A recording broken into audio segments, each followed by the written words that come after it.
What happens when America's sweetheart, the woman whose smile has been lighting up movie screens for over 3 decades, sits down for what should be a celebration of her legendary career, only to be blindsided by an unexpected attacker from within the sisterhood? What you're about to witness is one of the most shocking confrontations ever captured on daytime television. The moment when Julia Roberts, the Oscar-winning actress who defined romantic comedy for an entire generation, found herself under assault not from the usual suspect, but from someone she considered a friend. The studio went dead silent. The famous smile disappeared. And Whoopi Goldberg discovered that even America's sweetheart has limits, and pushing past them has devastating consequences. Before we dive into this incredible story, make sure to subscribe and drop your thoughts in the comments because, trust me, you're going to want to talk about this one. The morning had started with genuine excitement at the View Studios. Julia Roberts was coming on the show, and everyone from the producers to the interns was buzzing with anticipation. At 56 years old, Julia remained one of the most beloved actresses in Hollywood, a woman whose career had spanned 4 decades and included some of the most iconic films in cinema history: Pretty Woman, Erin Brockovich, My Best Friend's Wedding, Notting Hill, Steel Magnolias. She was, quite simply, a legend. Julia arrived at the studio with the same radiant energy that had made her America's sweetheart since 1990. Her famous smile was already warming up the production staff before she even reached the green room. She hugged crew members she remembered from previous appearances, asked about their families, complimented the young assistants on their work. This was the Julia Roberts the world had fallen in love with, genuinely warm and present in a way that many celebrities simply weren't. The studio lights were warm as Julia took her seat at the famous table. She greeted each host with genuine warmth, saving a special hug for Whoopi, whom she had known for decades. The audience gave her a standing ovation that lasted nearly 2 minutes, and she accepted it with the humble grace that had always been her trademark. Our next guest needs absolutely no introduction, Joy Behar began with obvious admiration. She's won an Oscar, she's been America's sweetheart for over 30 years, and she's here to talk about her incredible new project. Please welcome the one and only Julia Roberts. The applause continued as Julia settled into her chair, that famous megawatt smile lighting up the studio. Thank you so much. What a beautiful welcome. I always love coming here. It feels like visiting old friends. Sarah Haynes asked about the new film, and Julia spoke with her characteristic warmth about the project, the director, her co-stars. She was engaging and funny, self-deprecating in a way that made her feel accessible, despite her enormous stardom. For a few minutes, everything felt exactly as it should. Then Whoopi Goldberg leaned forward, and something in the atmosphere shifted dramatically. "So, Julia," Whoopi began, her voice carrying a weight that made the other hosts glance over with slight concern. "You've been doing this a long time, longer than a lot of people realize, and you've had this image, this America's sweetheart thing, for most of that time. But I have to ask you something I've been wondering for years. How much of that is real? And how much is just really good PR?" The question was jarring in its directness, especially coming from Whoopi.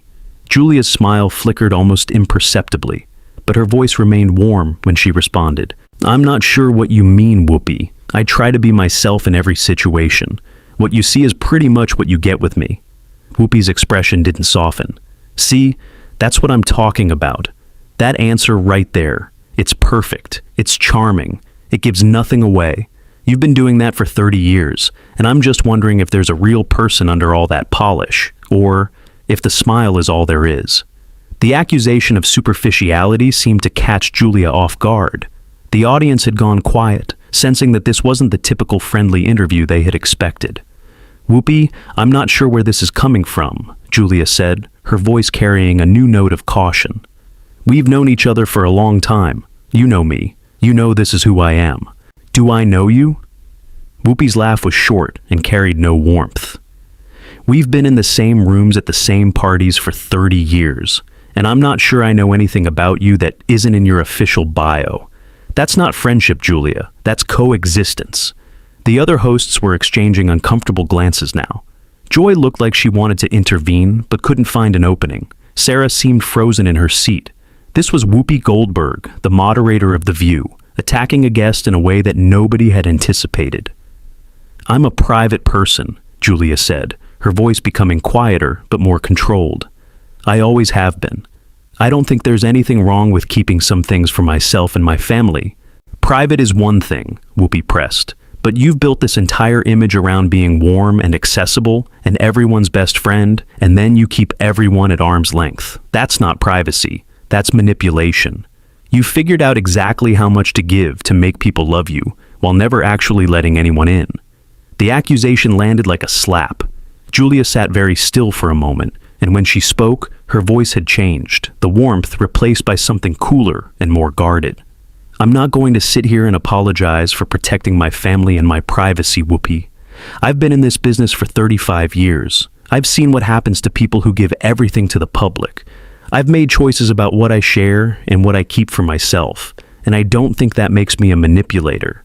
"But that's exactly what it is," Whoopi continued, seemingly oblivious to the growing tension. "You've manipulated your image so carefully that nobody even questions it anymore. America's sweetheart. The girl next door who happened to become the biggest movie star in the world. But let's be honest about how you got there. Let's talk about Kiefer Sutherland." The mention of that name seemed to hit Julia somewhere deep. The studio went absolutely silent. "That was over 30 years ago, Whoopi. I'm not going to discuss ancient history on television." "Ancient history that defined your entire public image," Whoopi shot back. "You left Kiefer Sutherland 3 days before your wedding. 3 days. And then you ran off with his best friend. The tabloids went crazy, but somehow you came out of it looking like the victim, like you were just following your heart. That's when I first realized how good you were at this game." Julia's famous smile had completely disappeared now. In its place was something the audience had rarely seen, a woman who was genuinely angry, but trying to maintain control. "I was 23 years old. I made mistakes. I hurt people. I've never claimed to be perfect. But I don't think my romantic decisions from 3 decades ago are appropriate fodder for your entertainment, Whoopi." "But they're part of the story, aren't they?" Whoopi's voice was rising now. "They're part of how Julia Roberts became Julia Roberts. The string of relationships, the men you've collected and discarded, and then suddenly you're this devoted wife and mother, and everyone's supposed to forget everything that came before." Joy Behar finally found her voice. "Whoopi, maybe we should move on to talking about Julia's film." "No, Joy. I think this needs to be said." Whoopi's eyes never left Julia's face. "I've watched you navigate this industry for 30 years, Julia. I've watched you get opportunities that other people had to fight twice as hard for. And I've always wondered if you had any idea how much your smile and your pretty face opened doors that were closed to the rest of us." The implication of privilege, possibly racial privilege, hung heavy in the air. Julia's expression shifted to something that mixed hurt with dawning understanding. "Is that what this is about, Whoopi? You think I've had it easy because of how I look?" "I think you've never had to think about it," Whoopi replied.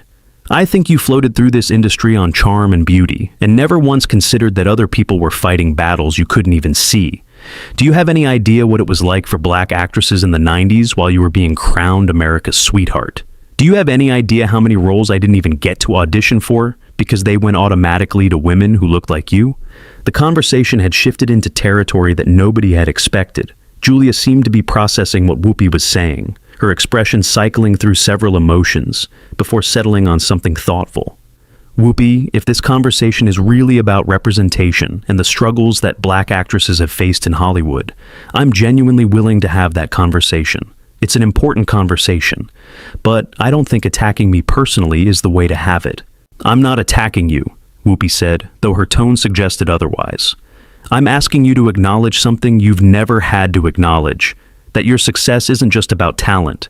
It's about fitting a certain image that Hollywood has always preferred. And the rest of us, the ones who didn't fit that image, we had to work twice as hard for half the recognition." Julia was quiet for a long moment, and when she spoke, her voice carried a weight that surprised everyone. "You're right that I've had advantages that other people haven't had. I've never denied that. But you don't know anything about what I've had to overcome, Whoopi. You don't know about growing up with parents who divorced in the ugliest way possible. You don't know about watching my father die when I was 10 years old. You don't know about the complicated relationship with my brother that has played out in tabloids for decades." Her voice cracked slightly, but she pressed on. "You don't know about my sister Nancy, my half-sister who struggled her entire life, and who died by suicide in 2014, who left a note blaming me publicly for not helping her enough. Do you know what it's like to bury your sister and then read in the papers that she blamed you for her death? The studio had gone completely silent. This was territory that Julia Roberts never discussed publicly, wounds that she had kept carefully protected for years. I've smiled through all of it because that's how I survive. That's how I get through the day. Not because I'm manipulating anyone, but because the alternative is falling apart, and I have 3 children who need their mother to be strong. So, don't you dare sit there and tell me that my smile is fake, that my warmth is calculated, that I've had it easy. You have no idea what's behind that smile, Whoopi. None. Whoopi seemed momentarily taken aback by the raw emotion, but she pressed on. I'm sorry about your sister. I am. But that doesn't change the fact that you've benefited from a system that has consistently undervalued people who don't look like you. And using your personal tragedies to deflect from that conversation is exactly the kind of manipulation I'm talking about. Something snapped in Julia then. The careful control she had maintained throughout the interview finally broke. Manipulation? You want to talk about manipulation, Whoopi? Let's talk about it. Let's talk about how you've positioned yourself as the moral authority on this show for years, passing judgment on everyone who walks through that door. Let's talk about how you've defended people who didn't deserve defending and attacked people who didn't deserve attacking. Let's talk about your own controversies, your own mistakes, your own moments where you said things that hurt people and then had to apologize. She stood up, and the movement seemed to electrify the entire studio. I came here today as a favor. As someone who has always respected this show and considered you a colleague, maybe even a friend, and you've spent the last 15 minutes trying to tear me apart for crimes I didn't commit, for being successful, for being private, for surviving the best way I knew how. Her voice was shaking now, but with anger rather than tears. You want to have a conversation about representation in Hollywood? I'll have that conversation. It's important. There's work to be done. But that conversation doesn't require you to destroy me in the process. That's not activism, Whoopi. That's personal. And I don't know what I've done to you over the years to deserve this. But I'm not going to sit here and take it. Whoopi's expression had shifted to something harder to read. Julia, I think you're overreacting. I'm just asking questions that need to be asked. No, you're not. Julia's voice was firm. You're settling some score that I don't even understand. You're using your platform to humiliate me for reasons that have nothing to do with journalism or important conversations about race and representation. This is personal for you, and I deserve to know why. The challenge hung in the air. Whoopi was silent for a moment, and when she spoke, some of the aggression had drained from her voice. Maybe it is personal. Maybe I've watched you glide through this industry for 30 years and wondered why it was so easy for you when it was so hard for me. Maybe I've resented the fact that you get to be America's sweetheart, while the rest of us have to prove ourselves over and over again. Is that what you want to hear? Julia's expression softened slightly, but her voice remained firm. I understand that resentment, Whoopi. I do. But I'm not the enemy. I'm not the system that made things harder for you. I'm just a woman who has tried to build a career and raise a family and survive in an industry that chews people up and spits them out. Taking your frustration out on me doesn't fix anything. It just hurts both of us. She turned to address the audience directly. I want to say something to everyone watching. The conversation about representation in Hollywood is important. The conversation about how certain people have had advantages that others haven't had is important. But that conversation requires nuance and good faith, not ambushes designed to humiliate individuals for the entertainment of others. She looked back at Whoopi. I've admired your career for decades, Whoopi. You've broken barriers and opened doors, and proven that talent can triumph over prejudice. But what you've done today isn't worthy of that legacy. You've attacked someone who came here in good faith, accused her of sins she didn't commit, and tried to reduce her entire life to a pretty smile that you've decided is fake. She gathered her things with quiet dignity. My smile isn't fake. It's how I've survived losing my father, burying my sister, weathering public humiliations that would have broken most people. It's how I show up for my kids every day, even when I'm falling apart inside. It's not manipulation, it's strength. And I'm sorry you can't see that. She paused at the edge of the stage. I hope someday we can have the real conversation, Whoopi. The one about how we lift each other up instead of tearing each other down. the one about how women in this industry can support each other instead of attacking each other. But that conversation requires honesty about what's really going on. And today wasn't honest. Today was something else entirely. She turned to Joy and Sarah. "Thank you for having me. I'm sorry it ended this way." And with that, Julia Roberts walked off the stage of The View, leaving behind a stunned silence that seemed to swallow the entire studio. The audience sat frozen, unsure how to process what they had witnessed. Joy looked shocked. Sarah looked close to tears. And Whoopi Goldberg sat at the table with an expression that was impossible to read, like someone who had started something she hadn't expected to finish. What had started as a routine promotional appearance had become something far more complicated, a confrontation not between predictable adversaries, but between two women who had both struggled in their own ways, who had both achieved success against odds, and who had somehow ended up on opposite sides of a conflict that neither fully understood. The aftermath of that interview would dominate entertainment news for weeks. Clips of the confrontation would be analyzed and debated endlessly. Think pieces would be written about privilege, about representation, about the complicated dynamics between women in Hollywood. Some would praise Whoopi for asking difficult questions about systemic advantages. Many more would question whether the conversation had been conducted in good faith, or whether personal resentments had poisoned what could have been a meaningful dialogue. But perhaps the most significant outcome was the conversation it started about how women treat each other in spaces of power. Julia Roberts had been attacked by someone she considered an ally, and in defending herself, she had revealed vulnerabilities that she had carefully protected for decades. She had shown that America's sweetheart was not a mask, but a survival mechanism, a way of moving through a world that had dealt her more pain than most people ever knew. And Whoopi Goldberg had revealed something too. Something about the resentments that can build up over a lifetime of fighting battles that others don't have to fight. Whether those resentments justified the attack was a question that viewers would debate for a long time to come. What do you think about this incredible confrontation? Was Whoopi Goldberg out of line, or did she have valid points about privilege in Hollywood? Drop your thoughts in the comments below, and make sure to subscribe for more stories that will absolutely leave you speechless.